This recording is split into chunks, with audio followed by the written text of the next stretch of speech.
Hello students, how are you? I am talking to the students of 11th class. ये video आप लोगों के लिए है क्योंकि फर्स्ट चैप्टर की जो मैंने वीडियो बनाई थी उसमें वो जो थी आपकी पूरी बिजनेस के आसपास घूम रही थी कि बिजनेस होता क्या है, उसके फीचर्स क्या है, क्लासिफिकेशन, प्रॉफिट, रिस्क, इन चीज़ों से रिलेटेड था वो वीडियो। बट अब जो नेक्स्ट वीडियोस आपके आएंगे वो आपके आगे आने वाले चैप्टर से रिलेटेड होंगे। तो लास्ट वीडियो में इसमें गैप भी काफ़ी हो गया है, तो लेट्स कंटिन्यू अपने चैप्टर सेकंड को हम कंटिन्यू करते हैं। ठीक है, आपका जो चैप्टर सेकंड है that is forms of business organization. Basically in this chapter we are talking about the private sectors forms of business organization. Public sector होता है, एक प्राइवेट सेक्टर होता है। प्राइवेट सेक्टर क्या होता है? जिसको जो इंडिविजुअल्स हैं, इंस्टीट्यूशंस हैं प्राइवेट सेक्टर के, उनको वो रन करते हैं। ठीक है, उनको वो मैनेज करते हैं, कंट्रोल करते हैं। बट पब्लिक सेक्टर में क्या होता है कि गवर्नमेंट जो है वो रन कर रही होती है उन बिजनेस ऑर्गेनाइजेशंस को, और उनका मोटिव क्या होता है बेसिकली कि लोगों का वेलफेयर करना। बट प्राइवेट सेक्टर जो रन करता है that is with the main motive of earning profit. तो ज़्यादा डिस्कशंस ना करते हुए लेट्स कंटिन्यू द टॉपिक। आज के लिए जो मैंने टॉपिक चूज़ किया है और वेरी फर्स्ट टॉपिक है आपका सेकंड चैप्टर का, दैट इज सोल प्रोप्राइटरशिप। तो सोल प्रोप्राइटरशिप होता क्या है? सोल मतलब अकेला, प्रोप्राइटर मतलब मालिक, यानी कि वो बिजनेस जिसका मालिक अकेला पर्सन है, that is called sole proprietorship form of business organization. इस टाइप के बिजनेस ऑर्गेनाइजेशन में बेसिकली क्या होता है कि आप लोग अपना खुद की जितने भी आपके पास कैपिटल होती है या आपने बोरो किया हुआ होता है उससे बिजनेस की स्टार्ट कर देते हो, और अपनी जो स्किल्स हैं उनका इस्तेमाल करते हो, अपनी मैनेजरियल एबिलिटीज़ का इस्तेमाल करते हुए अपने बिजनेस को रन करते हो। कोई ज़्यादा लीगल फॉर्मेलिटीज़ आपके लिए नहीं होती कि आपको किसी से परमिशन लेनी है। नो, आप खुद के मालिक होते हो और पूरा प्रॉफिट आप खुद अपने पास रिसीव करते हो, और रिस्क भी आप अकेले ही बेयर करते हो। कोई आपकी हेल्प के लिए नहीं होता कि जो आपके साथ में लॉस को बेयर कर ले, क्योंकि प्रॉफिट कोई नहीं लेता तो लॉस भी कोई क्यों लेगा। तो एक बार ढंग से इसकी डेफिनेशन को देख लेते हैं हम लोग। Ship is that form of business organization which is owned, managed, controlled by an individual who is recipient of all the profits and bearer of all the risk। यानी कि सोल प्रोप्राइटरशिप में एक ही बंदा होता है जो बिजनेस का मालिक होता है, बिजनेस को चलाता है और बिजनेस को कंट्रोल करता है, और वही बिजनेस के सारे प्रॉफिट्स को रिसीव करने वाला होता है, और बिजनेस के सारे रिस्क भी वो अकेला ही बेयर करता होता है। सोल मीन्स अकेला, प्रोप्राइटर माने मालिक, यानी कि वो पूरे बिजनेस का अकेला मालिक होता है। So now you have seen the definition of sole proprietorship. It is that form of business organization which is owned, managed and controlled by a single individual who is the recipient of entire profit, and he himself bears the whole risk of the business. Okay. किसी भी concept को अच्छी तरीके से समझने के लिए उसके फीचर्स काफ़ी हेल्पफुल होते हैं। तो let's see what are the features of sole proprietorship. Now let us see what are the features of sole proprietorship. Very first feature जो है that is easy formation and closure. Yes, in sole proprietorship formation and closure both are very easy because you don't need any registration for that. If and only if you are doing some business which require licensing, only then you will require to get registered, तभी आपको registration की requirement होगी। Second जो feature है that is unlimited liability. In sole proprietorship your liability is unlimited. Now what does this unlimited liability means? इस unlimited liability का मतलब ये है कि अगर बिजनेस के एक्सपेंसेस बेयर करने के लिए, बिजनेस के लॉसेस बेयर करने के लिए, बिजनेस के प्रॉफिट्स और बिजनेस की एसेट्स अगर वो जो हैं पर्याप्त नहीं है या फिर वो सफिशेंट नहीं है, तो जो ओनर है उसको अपनी पर्सनल प्रॉपर्टी को सेल आउट करके भी उन लॉसेस को पूरा करना पड़ेगा। यानी कि बिजनेस जो है उसका ओनर और बिजनेस अलग नहीं है। अगर बिजनेस के लॉसेस के लिए एसेट्स पूरी नहीं हो रही हैं तो बिजनेस के जो ओनर है उसकी पर्सनल प्रॉपर्टी पर भी आंच आ सकती है। तो थर्ड फीचर है that is sole risk bearer and profit recipient.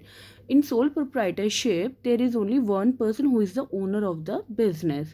So he is the only person who will bear all the risk associated with the business entity.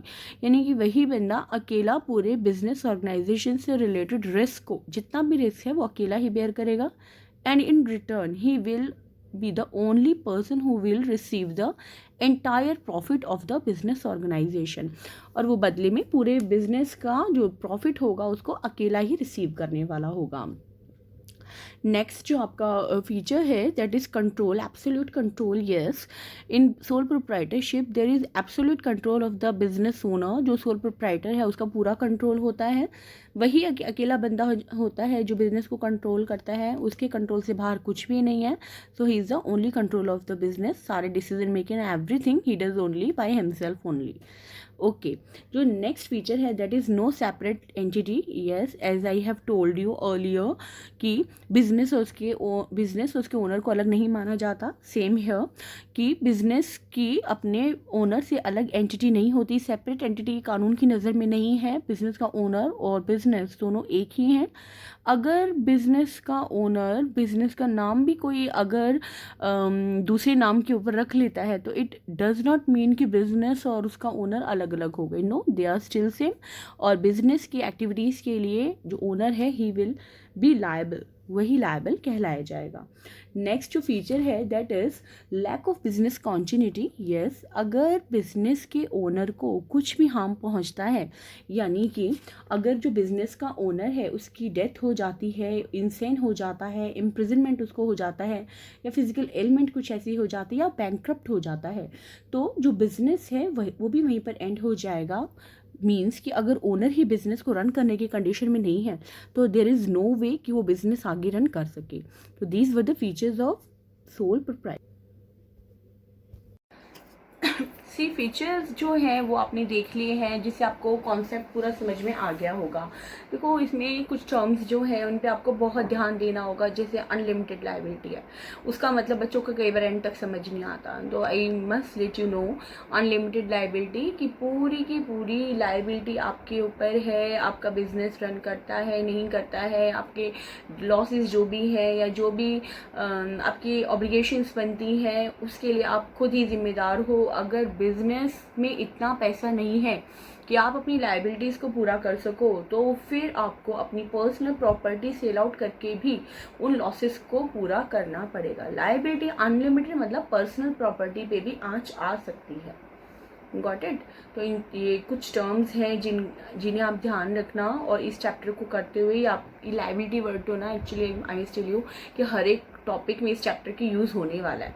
तो now let's see what are the merits and demerits of sole proprietorship. Merits of sole proprietorship. Number one, quick decision making, because there is only one person to take decision, to own business, to manage it and to control it. तो जो भी decision making है वो बहुत quick होती है, क्योंकि इसमें आपको किसी और पर्सन से पूछने की ज़रूरत नहीं है, किसी और पर्सन की इन्वॉल्वमेंट नहीं होती है। That is the reason why your decision making is quick. Second, confidential information. जो भी बिजनेस की इन्फॉर्मेशन है वो कॉन्फिडेंशियल रहती है। You don't have to share it to anyone, किसी से आपको शेयर करने की ज़रूरत नहीं रहती। जिससे कि जो बहुत ज़्यादा सेंसिटिव केसेस होते हैं, जो सेंसिटिव इन्फॉर्मेशन होती है वो कहीं भी शेयर नहीं होती, और आपकी जो है सीक्रेसी मेंटेन रहती है। Third is direct incentive. आपको कोई भी वर्क करने के लिए डायरेक्ट इंसेंटिव मिलता है, क्योंकि आपको पता है कि जो भी आप वर्क करोगे उसके जो भी गुड इफ़ेक्ट्स होंगे, जो भी प्रॉफिट होगा वो अकेले आप लेने वाले हो, किसी और का उसमें शेयर नहीं है। तो आपके लिए डायरेक्ट इंसेंटिव होता है, आपको प्रेरणा मिलती है और अच्छा वर्क करने के लिए।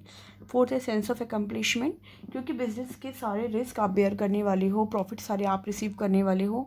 तो बिजनेस से रिलेटेड कोई भी डिसीजन जब आप लेते हो तो पूरे दिल से लेते हो, और उस डिसीजन को अप्लाई करने के बाद आपके अंदर एक सेंस ऑफ एकम्प्लिशमेंट आती है, आपके अंदर एक फीलिंग आती है कि yes you have done this work for your own venture. अपने काम के लिए आपने ये डिसीज़न लिया है और उस डिसीज़न को आपने ढंग से परफॉर्म किया है, अप्लाई किया है, जिसके गुड रिजल्ट्स आपको मिलने वाले हैं। तो सेंस ऑफ एकम्प्लिशमेंट आती है। इसको आप ऐसे भी समझ सकते हो कि जैसे कि आप कोई काम करते हो, कोई नया आइडिया आपके माइंड में आया और आपने उसको जब सक्सेसफुली एग्जीक्यूट कर दिया होता है तो आपके अंदर एक फीलिंग आती है ना कि yes I have done it.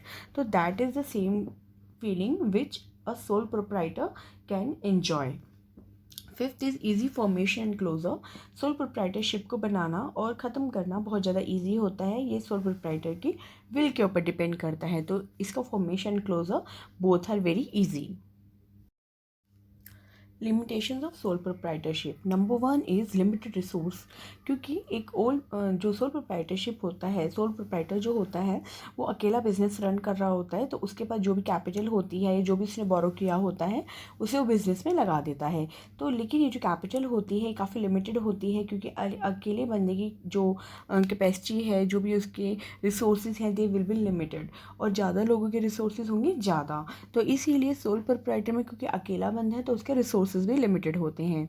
Second है limited life of business concern, क्योंकि सोल प्रोप्राइटरशिप में बिजनेस को उसके ओनर से अलग नहीं माना जाता।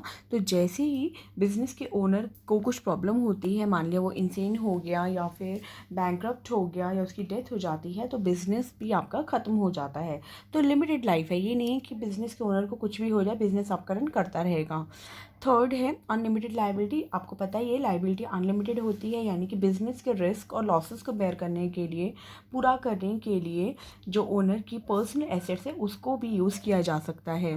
Fourth is limited managerial ability. जो अकेला बंदा होता है उसकी मैनेजरियल एबिलिटी भी लिमिटेड होती है, और वो उसी का इस्तेमाल कर सकता है, किसी और बंदे की हेल्प वो नहीं ले सकता। तो उसकी मैनेजरियल एबिलिटी जो है, वो मैनेजमेंट के जो स्किल्स हैं वो काफ़ी लिमिटेड होते हैं, जो बिजनेस के एक्सपेंशन में एक रुकावट बनते हैं।